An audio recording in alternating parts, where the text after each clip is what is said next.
Hey, good evening, everyone. Good to see you all again this evening on Tuesday, the 2nd of May, 2023, and the weather has been gorgeous. I don't know where you are today, but certainly the weather up north has been really good and it's been warm. So really good to see you this evening. We are on part 2 of moving towards civility, recognizing that civility is kind of short-lived in many places. Let's see, yeah, short-lived in many places, not even there in many places. And I don't know from our last week's session if anybody had a chance to look and see whether they have a civility policy in the workplace. Good evening, Sonia. I would assume county councils, city councils would do, large organisations, but no, I am, and in fact, I'm not really affiliated to any organisation. I've not even asked anybody, so I'm going to ask any individuals if they have a civility policy at their place of work. Yes, I'm going to find that out. But anyway, as I mentioned last week, for those of you that are just joining, I'd just like to say welcome to, I think there's a couple of people on. There's welcome to Sonia. And if you're watching later on in the week, also welcome. And if you're watching weeks and months on, thank you, sound engineer. Yeah, really good to see your thumb. Oh, good evening. Yeah, what an eventful week indeed. Oh, gosh, indeed. Eventful in the sense that Sheffield United been promoted, and then there's a Players' Award on Saturday evening. So they've got 2 more games. And in fact, it's interesting. I've been thinking about the match. And good evening, Baltic Nails. Really good to see you this evening. I hope you're keeping well. What I was thinking of today, that in a sense, they've got Sheffield United got 2 more games left, but then they're in the promotion, they're in the Championship, and in the Premier League, and it reminded me of a student that I worked with years ago, really, really anxious, and I really encouraged her, and I do with all students, when you're given a deadline, to see if you can maybe make the deadline a lot sooner. And she did that, and she handed in her assignment 4 or 5 days before the deadline. And she said it was really, really good. She said, I really felt no pressure. And then she said, I saw my peers working like the clappers right up to the deadline. So having it done before the deadline, it just takes the pressure off and people can actually relax and so forth. So we're looking at civility, moving towards civility. My name is Delroy Hall. I'm a teacher, counsellor, and many other things as well. You'll see my website there. If you want to check me out, please do. So we're just going to look at, yes, also, if you remember last month, no, March, I think it was, I had a competition about the name of my YouTube channel. Can't change it at the minute. I need to get in contact with my web designer to see what we can do, but it's stuck as it is at the minute, which is not really kind of sexy, is it? But anyway, that's what it is at the moment, at Dr. Delroy 5007. But I guess the 007's there, that might have some worth, I don't know. Anyway, civility. So we said that civility, courteous politeness, formal behavior in speech and speech and how we treat other people.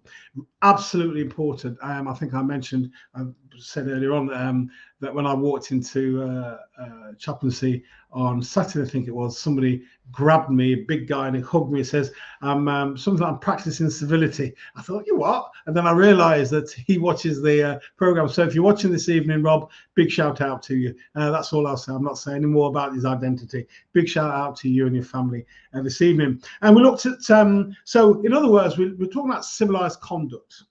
And I said last week, and I do believe it, if we had more civility in our places of work, a lot of the training that we've been involved in terms of gender equality, all that type of stuff, we need not have it, because we're treating people as equals, and we're treating them with civility. Civility. So 5 fundamentals. I'll just quickly talk about them. And next week we'll look at the tools, but today I want to give us some more knowledge about civility and the counterpart in civility. So the 5 fundamentals or bedrocks of civility is respect yourself, or respecting others in yourself. Absolutely important. Be aware. So self-awareness is really important. How we are with other people, and being aware of that is really important. Communicate effectively. Be very clear. Again, all these things that can be learnt. Take good care of yourself in terms of acting towards and acting well towards other people. Now, what do you mean? It could be if you don't look after yourself, you're in a place of work and you start getting short with people and you're snapping at people. And now there could be a whole range of reasons, but looking after yourself is really important. And then be responsible. That's incredibly important. So we'll start off this evening with the general rule of civility, and then we're going to look at why it's important, and we'll look at some incivility, and we'll look at some of the stats. I don't really do lots of stats, but I think it's really important this evening just to see the mega importance of the importance of civility. So the general rule of civility is this. I love the quote. Sleep not when others speak, sit not when others stand, speak not when you should hold your peace, walk not on when others stop. I'll say that again. Good evening, Jenny. Good to see you this evening. And my sound engineers on Facebook as well this evening. And anyone else who's kind of logged in late, you listen each week. And I know there's lots of people that do listen. Really grateful for you taking your time out. So if you're having a pen and paper, really good to take down some notes. You might want to write something down and visit it again during the week. Okay, so the general rule of civility is sleep not when others speak. If you want it, just let me know and I can put it on my Facebook page, and then I can let you have it. Sleep not when others speak. Sit not when others stand. Speak not when you should hold your peace. Walk not on when others stop. So it's about being aware and being conscious of all that type of thing, and giving yourself to others. This is not about people pleasing now. Good evening, Dave. Really good to see you this evening. This isn't about people pleasing. This is about being civil to other human beings. So this is civility. I want to spend some time looking at incivility, which is really important, and it's actually devastating. I'll say a little bit more as the evening goes on. So incivility, the opposite. So incivility is displaying a lack of regard for others, addressing others in an unprofessional, disrespectful way. Example, talking down to people. I don't know about anybody else. I really do not like to hear people talking down to other people, and I do not like people talking down to me. That really doesn't do me much good at all. So they talk down to people, degrading comments, degrading remarks, the tone of voice, in an attempt to make you feel small. That is not good. And if you see that in a leader, that is really weak leadership. If you see that in a manager, that's bad management. Ignoring others. So part of incivility is ignoring others, not only in bodily, but also in person and email. So what some people can do, there's something that's going on and you don't like a particular individual, or it could be that there's office staff against a particular individual. So they send emails out, but that person is excluded from the email. That, in one sense, is a form of kind of bullying that actually goes on in lots of workplaces today. Paying little or no attention to the opinion of others. That's another thing about incivility. I was talking to somebody recently, and he was in a place of work. They went for a day away, or team building day, and one of the members of staff for the whole day did not even look at him. He didn't address him. He didn't say good morning, and he was just dissed the whole day. He spoke to the manager about it, and all the manager said, "That's not good. That's bad." I'm going to say a little bit about that in a moment. So, as you can gather then, civility in the workplace then, we're looking at workplace this evening, is why is it so important? It's kind of obvious really, isn't it? And I've said to individuals, it's not as though we've been managing people the last 2 or 3 years. We've been doing it for centuries. Somebody said to me some time ago, Delroy, how can we still get it so wrong? Partly because we're dealing with human nature, and partly the other thing as well, that we can't be bothered. People in management, leadership position can't be bothered to do what really needs to be done to really help other people. So why is civility important? As you can imagine, a civil and respectful workplace is related to greater job satisfaction. That's one. Feelings of fairness and overriding positive environment. Work environment. Also, if we're civil at work, it improves morale and teamwork, and it lends itself to better supervision, staff relationships. Now, I've worked in lots of places and a billion individuals whereby the morale is low, absolutely low. And quite often it's not so much people aren't being paid enough, that may be one thing, but that's just how people are treated. And one of the things I said to somebody quite some time ago, they were on the sick for quite some time, and before they came back, I said to them, have you got support at your workplace? And out of a management of 10 is only one person. So I said, okay, if that person is your ally, great. And we went through a list of some things to do. The final thing is, how are you going to form your exit strategy? Because that is a place where you can't be healed, you can't recover, you can't be restored, you can't be refreshed in an environment where there's incivility, because it's just not an environment for growth. So civility is really, really important. So, and in fact, those of us who are listening, you've been in environments, you've perhaps been old enough, you've worked in environments where people, whatever word we want to use, it's just a bad, we use the word toxic environment and so forth, and they're not good places to work. It's interestingly, I can't remember the stats now, on Sunday nights, a high percentage of people hit a low mood when they start thinking about work for Monday morning. That is not good. It's not something like 10 or 15%. It's really way up. If anybody knows the stats, please stick it in the chat box so we can all see it. But that's absolutely, it's kind of sad state of affairs when people are thinking about work the following day after having 2 days off. Their mood drops, and for me, it's not just the mood dropping, but what else is happening to their bodies as their mood drops. That's absolutely important. For me, it affects the circulation system, respiratory system. It affects the immune system. In fact, I was talking to someone today, and he says, yes, Delroy, not just that, but also it affects your posture, so your skeletal system, all that type of stuff. Incivility. These are things that can actually happen to us. And let me just say a little bit more about incivility. There's an article, it's online, it's really good, written by Harvard Business Review. I'll give you the title, The Cost of Incivility. It's the Harvard Business Review by Christine Pora and Christine Pearson.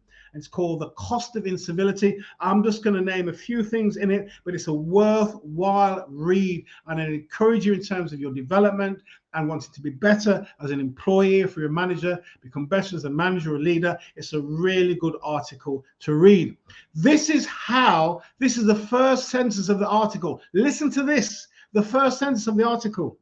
Rudeness at work is rampant and is on the rise. What a sentence to start an article. Rudeness at work is rampant.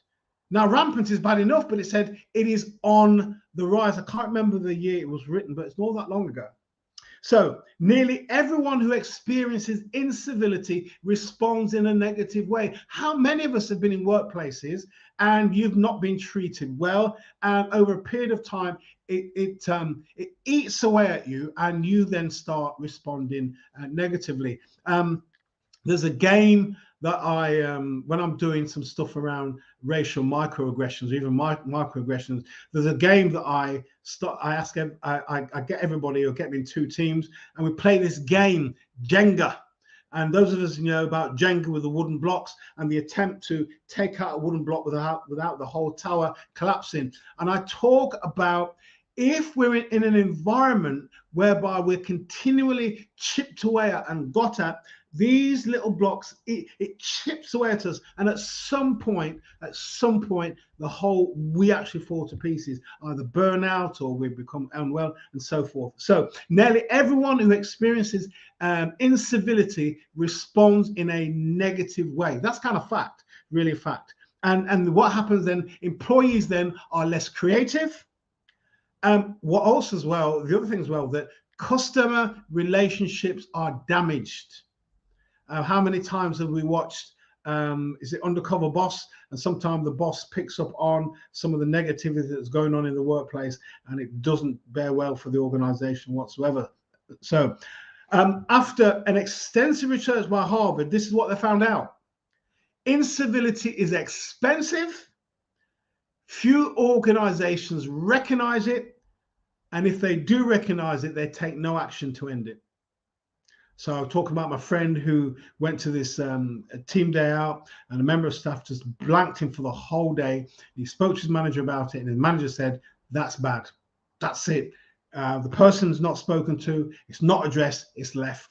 And that's what irks at people. That's what gets people really angry and cross. So let me just talk about some of the forms of incivility. And please, if you want to add a comment or a response or reflection, please do. Now, here's this. How many of us have had a boss from hell? The minute they walk into the building, they walk into the office, it's as though the whole mood changes in the office. That's a boss from hell. And I'm sure some of us listening, if not live, but in time past, you've listened to people who, so you've worked with people who are the boss from hell. They can't, nothing pleases them, and in the process that they're rude with it, and you can't get anywhere with them.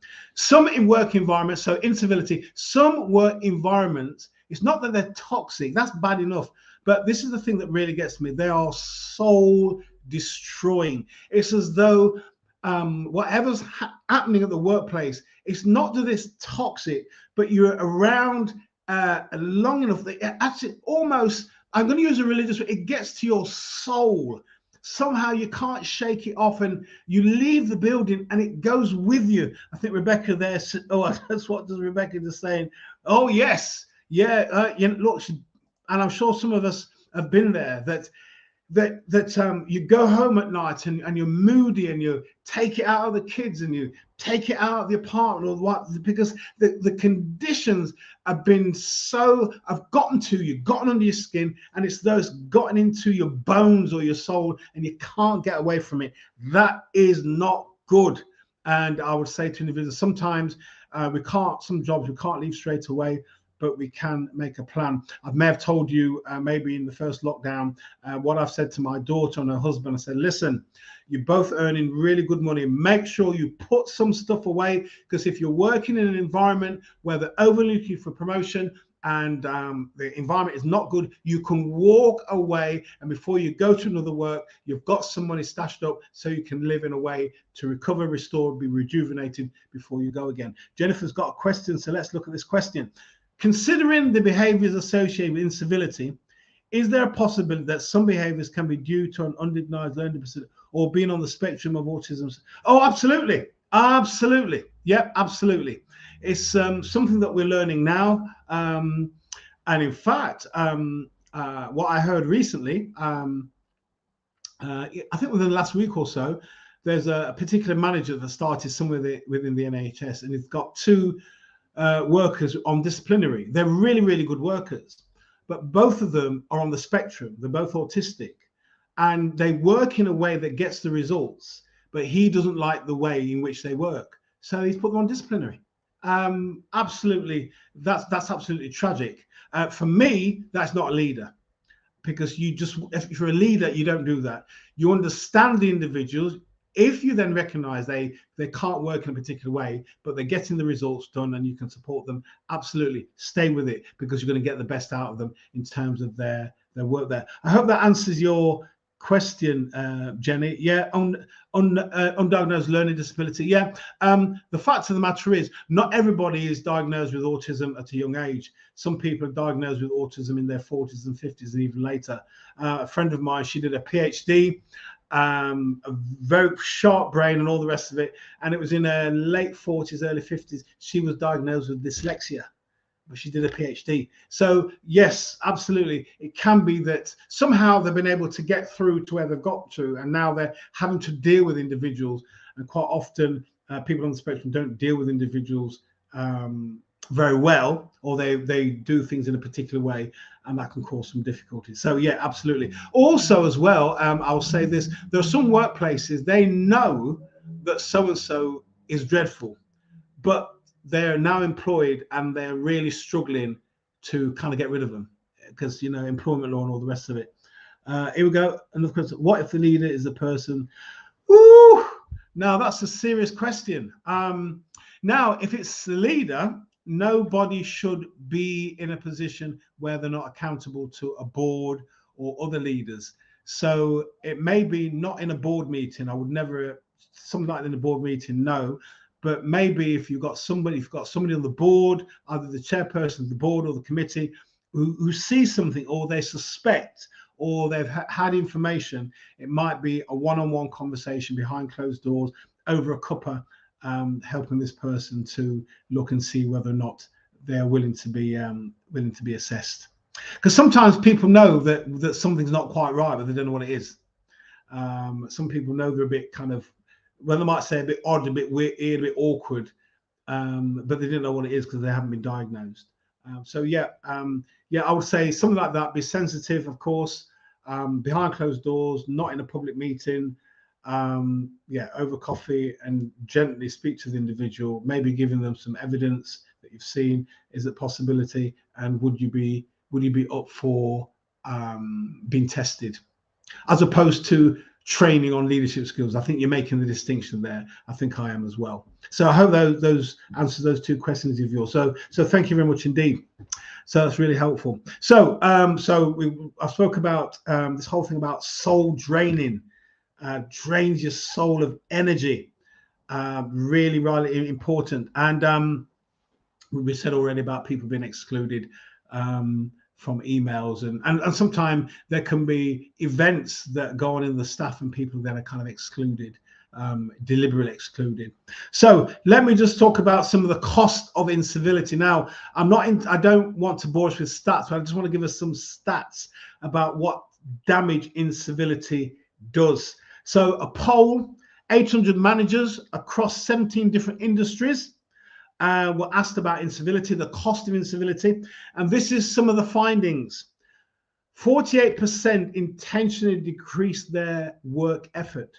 So those people, nearly half of the workforce who experience incivility, intentionally decrease their work effort. That's 48%. 47% intentionally decrease their time at work. So this kind of hybrid working, for some people, they don't want to go back into the office for a whole range of reasons. In fact, one of the reasons why some people don't want to go back into the office, certainly it's happening in America, and I can't remember the term now. You've got some people who are working from home doing 2 full-time jobs. So they're making mega bucks, mega bucks, and they don't want to go back into the office because then people, one, they can't do the 2 jobs, and then people know what they're doing. So there's some reasons why some people don't want to go back to the office, and some people really do like working at home, and they're doing the one job, doing it really well. But for some people, they're raking in 2 full-time jobs. How they do it, I couldn't tell you. So 47% intentionally decrease their time at workplace. 38% intentionally decrease their quality of work. They don't like the environment, so what they do, they reduce the quality of work, which is not good. Because actually, you reduce the quality of work, but then that's having a negative effect on you. So the environment is having an effect on you. How you've been treated is having an effect on you. And now you're producing work that you're not happy with. That's having an effect on you. So you can see then how people then become really melancholic and depressed because the chips are kind of stacked against them in terms of what they're doing. 66% their performance declined when they're in an environment whereby they experience incivility. 78% said their commitment to the organization also declined. So what some people do, and it's the worst place to be in, people just turn up to get the check at the end of the month. But actually, goodwill has gone because they've been treated badly. And what I've said to individuals, if you abuse somebody's goodwill, once you've lost it, it's pretty much impossible to get it back. All they will do, they will turn up, collect the money at the end, and they will do the bare minimum to the organization. That's really important to know that. 12% said that they left due to incivility, and I know that happens as well. High turnover rate in organizations. And the sadness for me is that nobody's asking why, but maybe they do know why, or they can't be bothered, that people leave organizations, high turnover rate, and it seems to me nobody's asking the question, what's going on here? you know, why are we bleeding people? Why are we hemorrhaging people? Nobody, it seems to me, wants to ask that difficult question, but it's really important. And 25% of people experiencing incivility took their frustrations out on the customer. Now, that's not good for any organization. So incivility is costly. I can't remember the figures now, but if you read the report, it's in terms of days off, it's billions of dollars per year where work is lost because people have been treated badly at their workplaces. So incivility, creativity suffers. Again, people are not creative and so forth. Their performance and team spirit deteriorates. Why should I bother? They just rock up for the money, get what they need to do, and they're off. Customers turn away. It's interesting, you know, because if there's stuff going on in the organization, sometimes you don't even have, customers don't have to be told, but they just pick up something's not quite right in the atmosphere. There's a strange vibe that's not good here. So I'm going to take my business elsewhere. And sometimes they don't even need to know what's going on, but there's just a sense that something isn't quite right. And you know what? I'm going to take my business elsewhere. Managing incivility and incidents caused by it is expensive. Why? The rise cost, the organizations, there's an increase in costs if they have to bring in consultants to see what's going on, and if the situation between individuals ends up in court, arbitration to settle the dispute, it is costly. I remembered some time ago I was asked to do some mediation for a company, and it was listening to 3 conversations and writing a report, and it was 700-800 quid. And some may say, well, Delroy, that's a lot of money. Well, actually, it's not, because somebody who does mediation for their full-time employment, they're maybe looking at £1,200, £1,500. Now, you might say, well, Delroy, that's a lot. No, it's not a lot.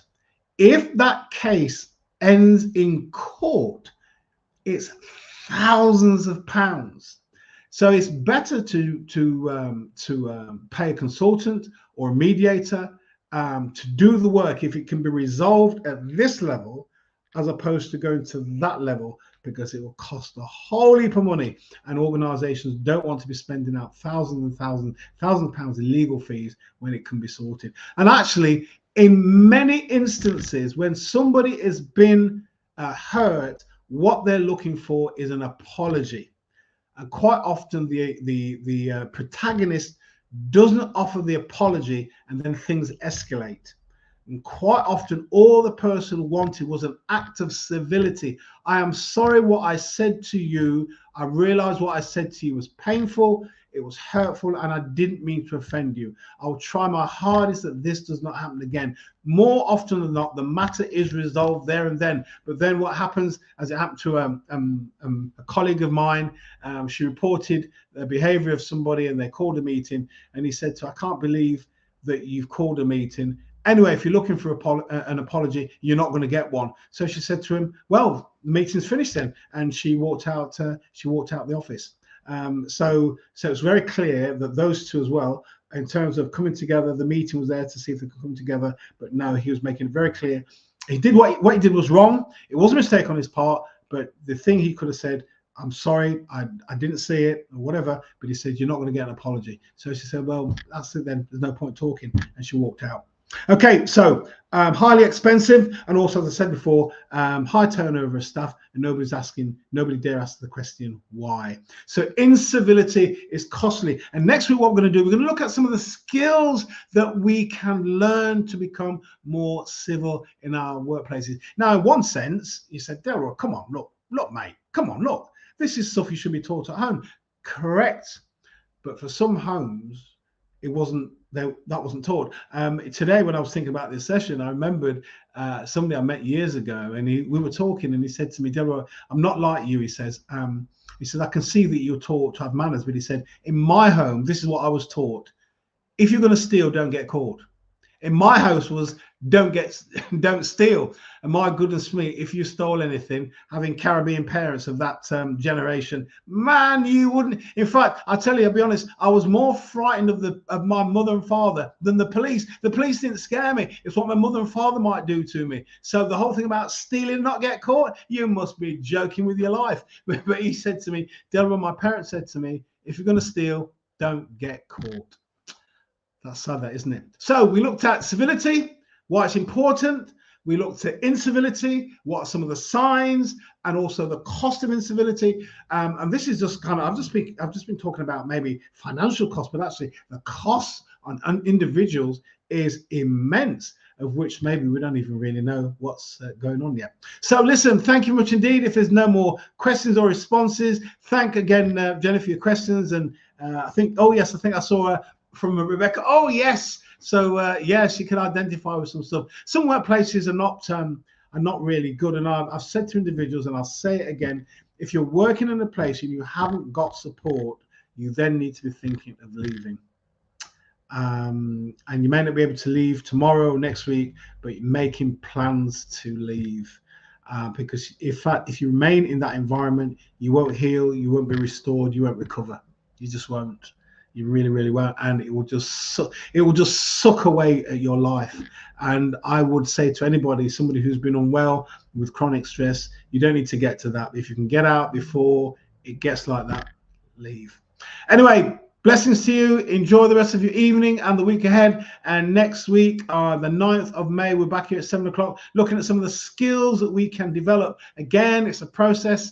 And also one of the things about civility. Now, this is a serious challenge. I was talking to somebody about it today. Civility is also being civil with somebody who's hurt you. Now, that is a challenge, being civil to somebody who's hurt you. That's a mega challenge. Anyway, good night. Take care and wish you well. Speak to you soon. All the best now. Carol. Oh, yes. Thanks, Carol. Thank you much indeed. And anyone else who's watching silently, I hope you're taking some good notes, and I hope that you make some good decisions for your life as well. All the best. Take care. Bye-bye.